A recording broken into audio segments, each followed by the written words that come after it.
champion bee ngi noonu gamer bi dafa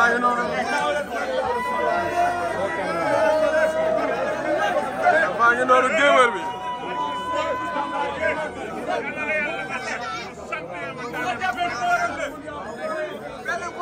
d'accord nañu ak moom wol ma sëñ Fallou wol ma sëñ Fallou wol ma ko gamer bi pare na yal na la yàlla suturaal yal na la yàlla fay sa xol yéen a ngi dégg noonu yal na yàlla fay sa xol yow Baye Fall nga yow jàmbaar nga yal na yàlla ànd ak yow yal na sunu borom ànd ak yow tey ci bis bii yal na la yàlla fay sa xol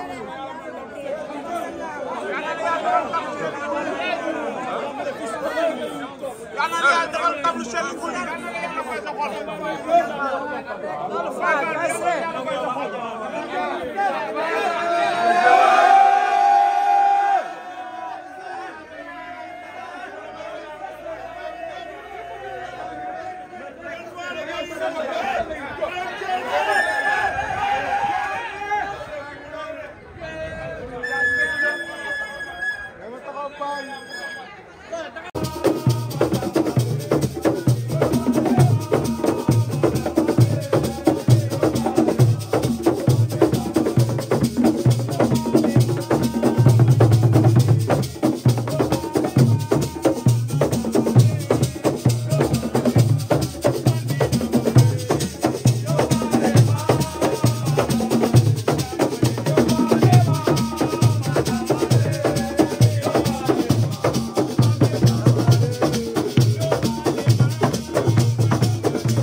lay ziar. maa ngi lay jël ziar Mame Saliou. mais naka ngeen waajalee seen waajal. waajal comme ni ñu doon waajalee quoi waaw di ñaan yàlla defal ñu ndam lu seen kuy ci barke Seydina Mohamed. Talfa moom suñu nit la quoi champion la dëgg yàlla ñooy ànd entraînement matin soir ñooy ànd waaw gis naa ci moom loo xam ne doy na ma loolu daal Youssou Ndour di ko wax ne nag xoolal làmb am na champion de. mais Youssou Ndour nee na pare na moom it de. Youssou Ndour day tëdd nagu seeraas la rek rafet dee ñaaw dee billaay lu mu lëndëm dañu xuus jaar Talfa mooy jéeméer bi dafa xew gisoo lii xanaa mbooloo bi. naka ngeen ko waajal. comme ni ñu doon waaje rek parce que ñun wax dëgg yàlla du ñu bàyyi ba làmb ji ñëw rek xam nga ñu nekk si suñu entraînement ñun dañu nekk si entraînement yi chaque jour moom Youssou Ndour xam na li ma ko wax daje nañ entraînement gis nañu xam nañ ni ñun wax dëgg neex yàlla entraînement rek ñoo si ko Talfa nag wax dëgg yàlla du ma ko wax dara parce que xam na li ñu bëree billaay wallaay Talfa buy bëree du ma ko wax dara champion la kuy dugg ci 64 litres adressé ngor wala bu dugg gaal gi benn Youssou Ndour mënu laa jaaxal. mais ak tey ñëw Balla Gaye est-ce que amul li nga xam ne da koy joué si làmb ji. non Balla Gaye du dara Balla Gaye yàqu na Balla Gaye mbër mu yàqu la Balla Gaye bu amee lu mu def na bàyyi ba jour si moom ak Tapha Tine ñu jàkkaarloo ñun Youssou Ndour lañ amal affaire Balla Gaye amuñu moom benn affaire wallaahi. mais tey soo ko doon jabal naka nga koy wax bu bëree tey. non dégg ma la Talfa du ma ko wax dara li mu war a bëre lépp xam na ko champion la kuy bind si 64 litres. jël xam nga trophée bi kon kooku mënu la jaaxal quoi benn Youssou Ndour mënu la jaaxal di ñaan yàlla defal ñun ndam lu sedd guy ci barke Seydina Mohamed. jaajëf waaw jaayam Mame Saliou. waaw. tey ngeen am combat bu mag. waaw. ak Youssou Ndour naka ngeen waajalee seen bër tey. waaw mooy loolu comme noonu la ñu ko daan waajalee rek dara barke Serigne Touba comme ni ñu ko daan waajalee rek waaw. naka mbër bi.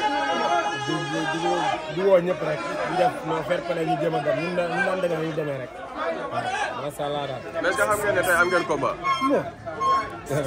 loolu yaa ngi def combat loolu garaaw bés loolu nag loolu li ngeen wax sa yoon la parce que loolu kii la quoi da ngeen di laaj da ngeen di wax quoi mais loolu moom du combat suñu quoi Youssou Ndour jàmbaar la sax suñu garaaw la ñu may saas may ñu xaalis duñ ko respecté quoi suñu garaaw la nag xeebuñu ko benn yoon waaye nag moom mooy loolu quoi dinañ bëri dina neex trop ci dara. tey lan ngeen di indi instant tey lan lañ mën a xaar. li ñu indi moom mooy comme mooy loolu rek chaque jour làmb ji ne ak buy ñëw rek ak ni ñuy ñëwee rek làmb ji ne ak ni ñuy ñëwee tey bu ñëw bu taxee ci bunt bi dañu jàllee moom di ngeen xam ne mooy ñëwaat nag quoi incha allah. tey ñëwu Balla Gaye est-ce que amul leen loo xam ne nii mën na ko jouer ci làmb ji. lan ni ñëwu Balla Gaye. est-ce que amul loo xam ne parce que xam nañ ne. waaw Youssou Ndour problème am la. waaw est-ce que amul li nga xam ne nii mën na ko influencer ci combat bi nii tam. non loolu moom mënuñoo influencer parce que ñun bàyyiwuñu ko sax yaa ngi koy doog yow sax da ngaa garaaw parce que yow yaa ñu ko laaj loolu mosuma gis ñu ko laaj parce que bàyyiwuñu ko xel sax Balla Gaye bàyyiwuñu ko xel roi bi parcelle la nekk quoi Modou Lo ñun Balla Gaye bàyyiwuñu ko xel moom Balla Gaye moom bu ñëw ak mu ñàkk ñëw ak ñun bàyyiwuñu ko xel parce que booy moom bés bu taxee si buntu stade bi nga xam ne jëloon ñoo ne ko waaw borom jàlli moom noonu moom ban message ngay lancé. waaw maa ngi ñaan ñu dem ci bismillaahi rahmaani rahiim ngir yàlla fair play soxlawuñu alal jàmbur ngir yàlla yéen bi ñu mbëbboo mëri di ko sàkkatoon ngir yàlla nañ bàyyi fu jàmm ñu dem si jàmm yàlla may ñu ndam sunu kii may ñu doole may ñu xaalis may ñu sens ñu tamit ñu ngi koy ñaan mu yàlla may rek jàmm mu ñëw stade bi jàmm yàlla mi nga xam ne mooy may ndam yaa ñun moom lañuy ñaan yàlla moom lañuy ñaan ndam man dama xale bu ndaw ma ko jëmbalaat dama waxuma ko xale quoi waaw sunu grand dañ koy jox lu moom ba keroog yàlla def li gën waaye si kattan borom bi bëgg nañ ndam billahi wala taala loolu lañ koy ñaan maam loolu laa koy ñaanal jàmm jooju mooy loolu mu ñëw si jàmm ñu bëre yàlla may ñu ndam si kaw barke alxuraan te moom ñu ngi koy ñaanal jàmm tamit bu baax a baax waaw. jaajëf jàmm jaajëf